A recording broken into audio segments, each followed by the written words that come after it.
Welcome to the first narration of my new channel. I am Axis Mundi, and this is Mythic Musings Narrations. This channel will be dedicated mostly to reading the European classics, genre fiction inspired by the classics, and other similar texts and literature of similar nature and character. We are beginning with a classic among classics, perhaps the greatest work by the greatest of Hellenic poets, Homer's Odyssey. I will be reading from the Dover Thrift edition of the Odyssey. This is an unabridged republication of George Herbert Palmer's translation of the Odyssey, originally a publication of Houghton Mifflin Company in 1912. This translation is in the public domain. The Odyssey is an immensely sophisticated work of literature. This is especially impressive considering its antiquity. The story of the adventures of Odysseus is told within a frame narrative. In Book I, The Council of the Gods and the Summons of Telemachus, the narrative focuses on the goddess Athena and the son of Odysseus, as well as the wife of Odysseus. We see the consequences of Odysseus' absence for his family. We also see Athena speaking to the gods, mainly her father Zeus, about her plans for Odysseus. Athena shows herself to be an advocate for mortals among the gods, a goddess who encourages the other gods to have compassion for mortals. Thus the stakes are established for the story as well as the epic scope of the tale. We see how impactful and significant Odysseus is, even though he is absent for this first chapter. We also learn of the intricate threads of fate that bind all the characters together. Thus the stage is set for one of the greatest stories of all time. This is the Odyssey by Homer, Book I, The Council of the Gods and the Summons of Telemachus, the George Herbert Palmer translation. Speak to me, Muse, of the adventurous man who wandered long after he sacked the sacred citadel of Troy. Many the men whose towns he saw, whose ways he proved, and many a pang he bore in his own breast at sea, while struggling for his life and his men's safe return. Yet even so, by all his zeal, he did not save his men, for through their own perversity they perished, fools, who devoured the kine of the exalted sun. Wherefore he took away the day of their return. Of this, O goddess, daughter of Zeus, beginning where thou wilt, speak to us also. Now all the others who were saved from utter ruin were at home, safe both from war and sea. Him only, longing for home and wife, the potent nymph Calypso, a heavenly goddess, held in her hollow grotto, desiring him to be her husband. Nay, when the time had come in the revolving years at which the gods ordained his going home to Ithaca, even then among his kin he was not freed from trouble. Yet the gods felt compassion, all save Poseidon, who steadily strove with godlike Odysseus till he reached his land. But Poseidon now was with the far-off Ethiopians, the remotest of mankind, who from two tribes, one at the setting of the Exalted One, one at his rising, awaiting there a sacrifice of bulls and rams. So sitting at the feast he took his pleasure. The other gods, meanwhile, were gathered in the halls of Zeus upon Olympus, and thus began the father of men and gods, for in his mind he mused of gentle Aegisthus, whom Agamemnon's far-famed son Orestes slew. Mindful of him, he thus addressed the immortals. Lo, how men blame the gods! From us, they say, spring troubles, but through their own perversity, and more than is their due, they meet with sorrow. Even as now Aegisthus, pressing beyond his due, married the lawful wife of the son of Atreus, and slew her husband on his coming home. Yet he well knew his own impending ruin, for we ourselves forewarned him, dispatching Hermes, our clear-sighted messenger, and told him not to slay the man, nor woo the wife. For because of the son of Atreus shall come vengeance upon Orestes when he is grown, and longs for his own land. This Hermes said, but did not turn the purpose of Aegisthus by his kindness. And now Aegisthus makes atonement for it all. Then answered him the goddess, clear-eyed Athena. O father, son of Cronos, most high above all rulers, That man assuredly lies in befitting ruin. So perish all who do such deeds.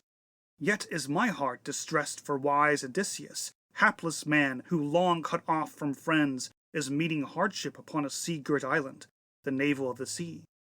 Woody the island is, and there a goddess dwells, daughter of wizard Atlas, who knows the depths of every sea, and through his power holds the tall pillars which keep earth and sky asunder. It is his daughter who detains this hapless, sorrowing man, ever with the tender and insistent words enticing to forgetfulness of Ithaca. And still Odysseus, through longing but to see the smoke spring from his land, desires to die. Nevertheless, your heart turns not, Olympian one. Did not Odysseus seek your favor beside the Argive ships, and offer sacrifices upon the plain of Troy? Why then are you so wroth against him, Zeus? Then answered her cloud-gathering Zeus, and said, My child, what word has passed the barrier of your teeth? How could I possibly forget princely Odysseus, who is beyond all mortal men in wisdom, beyond them, too, in giving honor to the immortal gods who hold the open sky? Nay, but Poseidon, the girder of the land, is ceaselessly enraged, because Odysseus blinded of his eye the Cyclops, godlike Polyphemus, who of all Cyclops has the greatest power. A nymph, Thoosa, bore him, daughter of Phorcys, lord of the barren sea. And since that day the earth-shaking Poseidon does not indeed destroy Odysseus, but ever drives him wandering from his land. Come then, let us all here plan for his turning home. So shall Poseidon lay by his anger, unable in defiance of us all to strive with the immortal gods alone. Then answered him the goddess, clear-eyed Athena. Our father, son of Cronos, most high above all rulers, if it now please the blessed gods that wise Odysseus shall return to his own home, let us send Hermes forth, the guide, the swift messenger, into the island of Ogygia, straightway to tell the fair-haired nymph our steadfast purpose, that hardy Odysseus shall set forth upon his homeward way. I, in the meanwhile, will go to Ithaca, to rouse his son yet more, and to put vigor in his breast, that summoning to an assembly the long-haired Achaeans, he may denounce the troop of suitors, men who continually butcher his thronging flocks and swing-paced crook-horned oxen. And I will send him to Sparta and to sandy Pylos, and he will try to learn of his dear father's fate, and so to win a good report among mankind. Saying this, under her feet she bound her beautiful sandals, immortal, made of gold, which carry her over the flood and over the boundless land, swift as a breath of wind. She took her ponderous spear, tipped with sharp bronze, thick, long, and strong, with which she vanquishes the ranks of men, of heroes even, when this daughter of a mighty sire is roused against them. Then she went dashing down the ridges of Olympus, and in the land of Ithaca stood at Odysseus's gate, on the threshold of his court. Holding in her hand a brazen spear, she seemed the stranger Mentes, the Taphian leader. Here then she found the haughty suitors. They were amusing themselves with games of draughts before the palace door, seated on hides of oxen which they themselves had slain. Their pages and busy squires were near, some mixing wine and water in bowls, others with porous sponges, washing and laying tables, while others still carved them abundant meat. By far the first to see Athena was princely Telemachus, for he was sitting with the suitors, sad at heart, picturing in his mind his noble father, how he might come from somewhere, make a scattering of the suitors, take to himself his honors, and be master of his own. Thus thinking while he sat among the suitors, Athena met his eye. Straight to the door he went, being at heart ashamed to have a stranger stand so long before his gate. So drawing near and grasping her right hand, he took her brazen spear, and, speaking in weened words, he said, Hail, stranger! Here with us you shall be welcome, and by, when you have tasted food, you shall make known your needs. Saying this, he led the way, and Pallas Athena followed. When they were come within the lofty hall, He carried the spear to a tall pillar and set it on a well-worn rack, where also stood many a spear of hardy Odysseus. Athena herself he led to a chair, and seated, spreading a linen cloth below. Good was the chair, and rich wrought. Upon its lower part there was a rest for feet. Beside it, for himself, he set a sumptuous seat apart from all the suitors, for fear the stranger, meeting rude men and worried by their din, might lose his taste for food, and that he might ask him, too, about his absent father.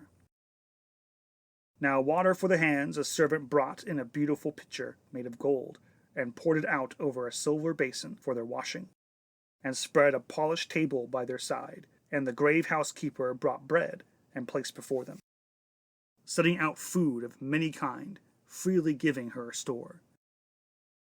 The carver too took platters of meat, and placed them before them, meat of all kinds, and set their goblets ready, while a page pouring wine passed to and fro between them. And now the haughty suitors entered. These soon took seats in order, on couches and on chairs. Pages poured water on their hands, maids heaped them bread in baskets, and young men brimmed the bowls with drink, and on the food spread out before them they laid hands. So after they had stayed desire for food and drink, then in their thoughts they turned to other things, the song and dance, and for these attend a feast. A page put a beautiful harp into the hands of Phemius, who sang perforce among the suitors, and touching the harp he raised his voice and sang a beautiful song. Then said Telemachus to clear-eyed Athena, his head bent close that the others might not hear, "Good stranger, will you feel offense at what I say? These things are all their care, harp and song, and easy care, while making no amends. They eat the substance of a man whose bones are rotting in the rain, if lying on the land, or in the sea waters roll them round and round.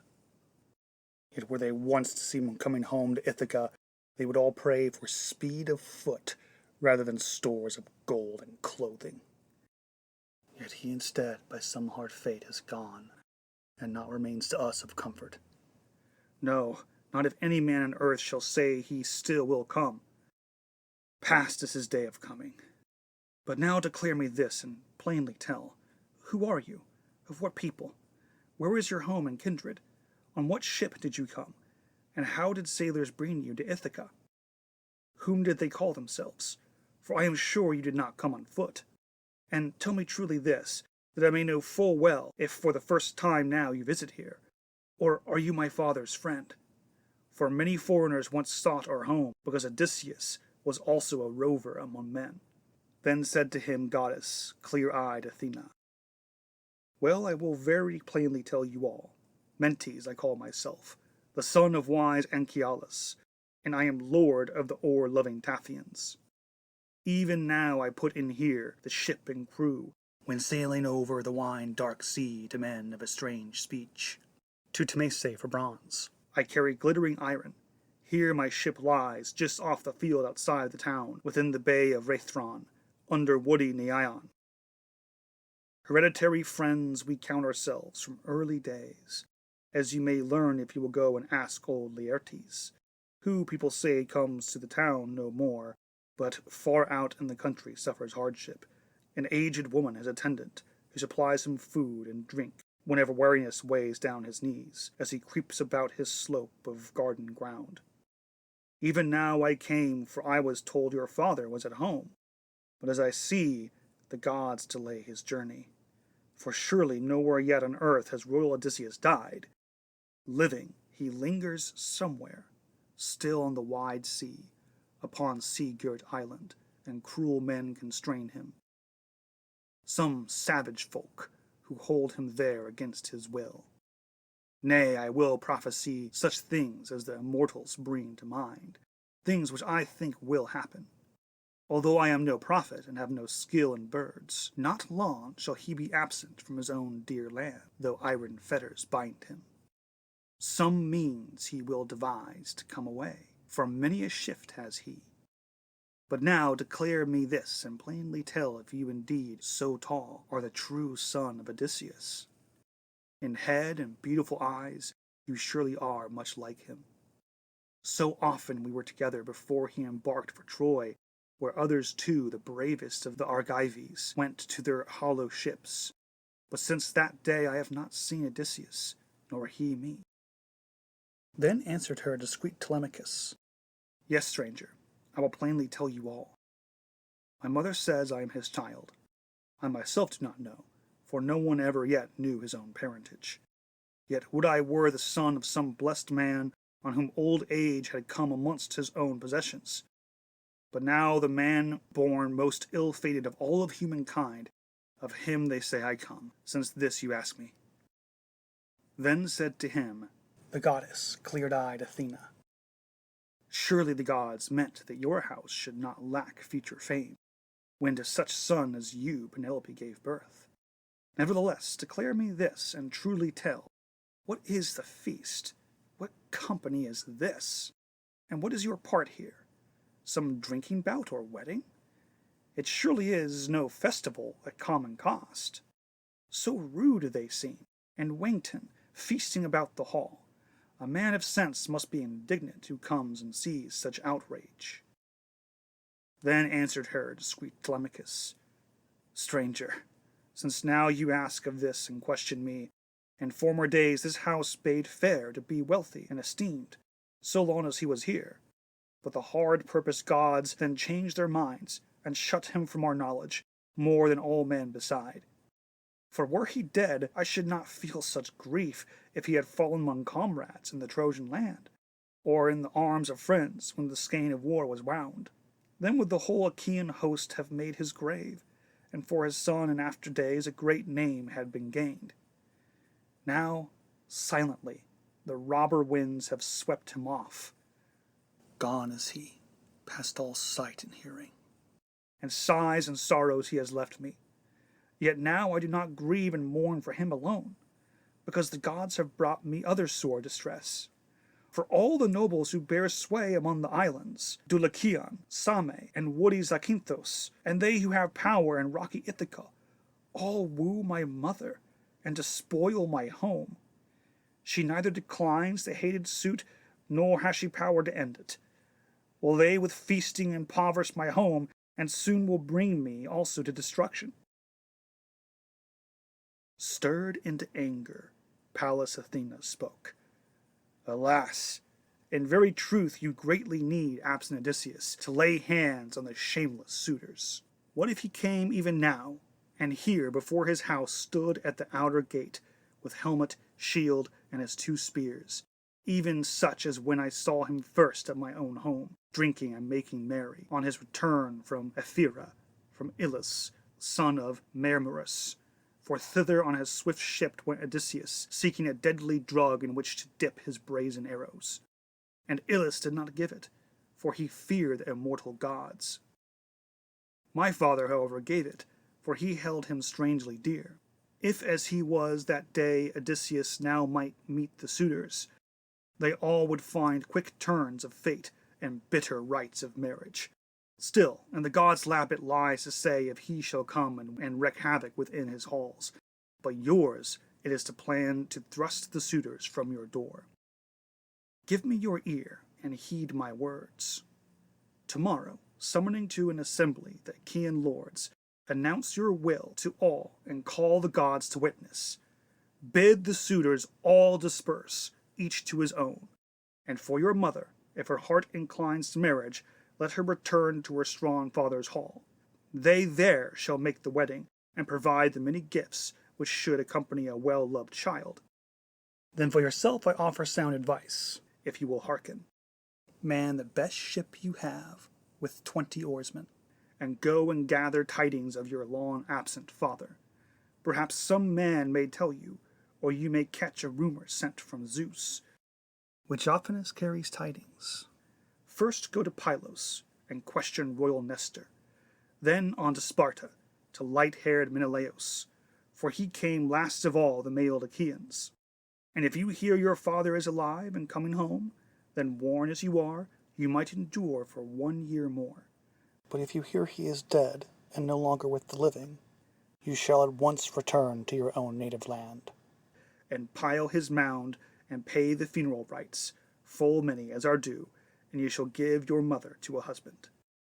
Moreover, after you have ended this and finished all within your mind and heart, consider next how you may slay the suitors in your halls, whether by stratagem or open force.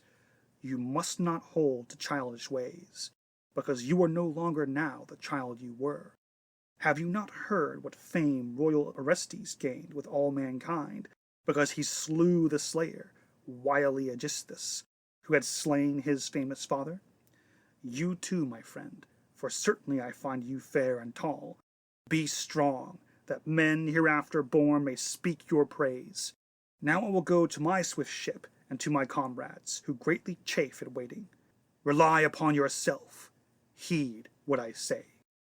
Then answered her discreet Telemachus, Stranger, in this you speak with kindness, even as a father to a son. Never shall I forget it. But tarry now, though eager for your journey. Bathe and refresh your soul. Then glad at heart turn to your ship, bearing a gift of value, very beautiful, to be to you a keepsake from myself, even such a thing as dear friends give to friends.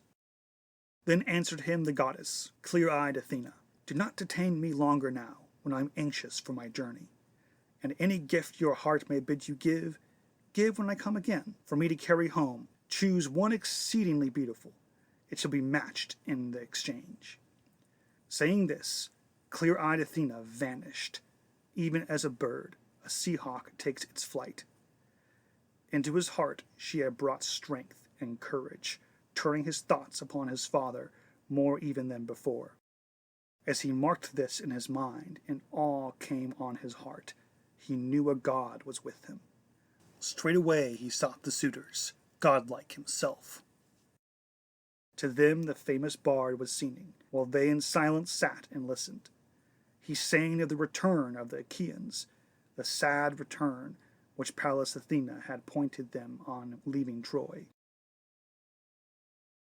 Now from her upper chamber there heard the wondrous song the daughter of Icarius, heedful Penelope, and she descended the long stairway from her room, yet not alone. 2 damsels followed her. And when the royal lady reached the suitors, she stood beside a column of the strong-built roof, holding before her face her delicate wimple, the while a faithful damsel stood upon either hand. Then bursting into tears, she said to the noble bard, Phemius, many another tale you know to charm mankind, exploits of men and gods which bards make famous. Sit and sing one of these. The rest drink wine in silence. But cease this song of woe, which harrows evermore the soul within my breast, because on me has fallen grief that cannot be forgotten. So dear a face I miss, ever remembering one whose fame is wide through Hellas and mid-Argos. Then answered her discreet Telemachus, My mother, why forbid the honored bard to cheer us in whatever way his mind is moved? The bards are not to blame, but rather Zeus, who gives to toiling men even as he wills to each. And for the bard there is no ground for censure if he sings the Naiad's cruel doom. The psalm which men most heartily applaud is that which comes the newest to their ears. Then let your heart and soul submit to listen, for not Odysseus only lost the day of his return at Troy, but many another perished also. Nay, seek your chamber, and attend to matters of your own, the loom, the distaff, and bid the women ply their tasks. Words are for men, for all, especially for me, for power within this house rests here. Amazed, she turned to her own room again, for the wise saying of her son she laid to heart, and coming to the upper chamber with her maids, she there bewailed Odysseus for her dear husband, till on her lids clear-eyed Athena caused a sweet sleep to fall. But the suitors broke into an uproar, and down the dusky hall each played to lie beside her. But this discreet Telemachus began to speak out. You suitors of my mother, overweening in your pride, let us enjoy our feast and have no brawling now. For a pleasant thing it is to hear a bard like this, who is like the gods in voice. But in the morning let us all take seats in the assembly, where I may unreservedly announce my will that you shall quit my halls. Seek other tables, and eat what is your own, changing from house to house. Or if it seems to you more profitable and better to ruin the living of one man without amends, go wasting on. But I will call upon the gods that live forever, and pray that Zeus may grant deeds of requital. Then beyond all amends, here in this house, you shall yourselves be ruined. He spoke, all with teeth set in their lips, marveled because Telemachus had spoken boldly. Then said Antinous, Eupeithes' son, Telemachus, surely the gods themselves are training you to be a man of lofty tongue and bold speaker. But may the son of Cronos never make you king in sea-girt Ithaca, although it is by birth your heritage.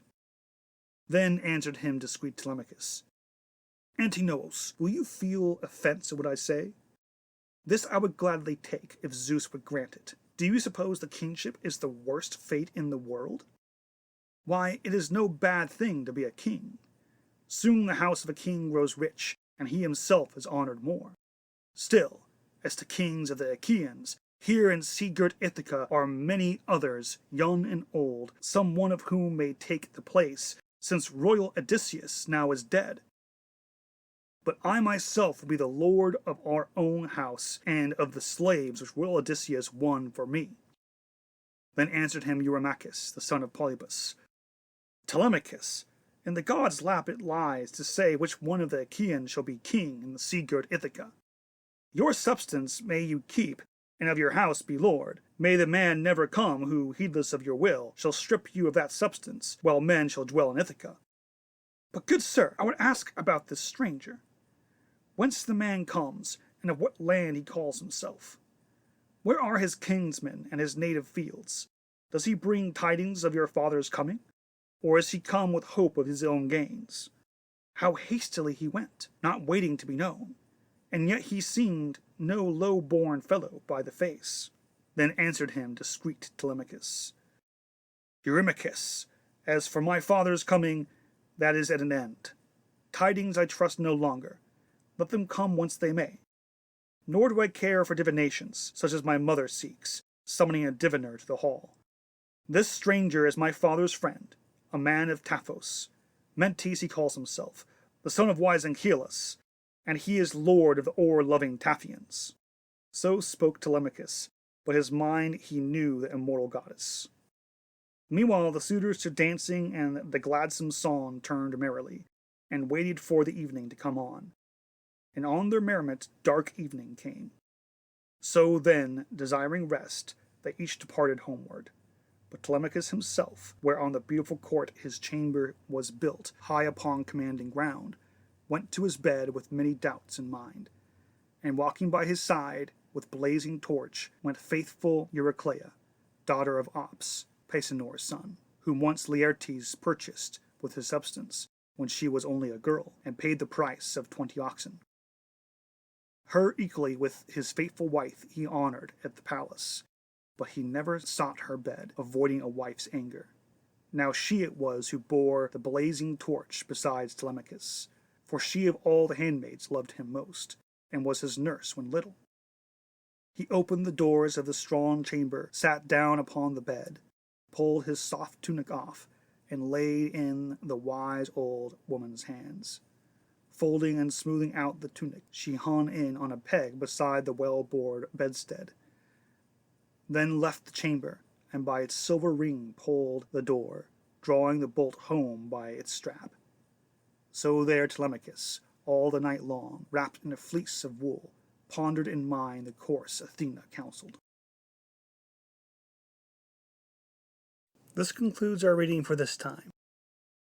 This has been Homer's Odyssey, Book I, The Council of the Gods and the Summons of Telemachus, translated by George Herbert Palmer, read by Axis Mundi. This was the debut recording of Mythic Musings Narration. Thank you so much for listening.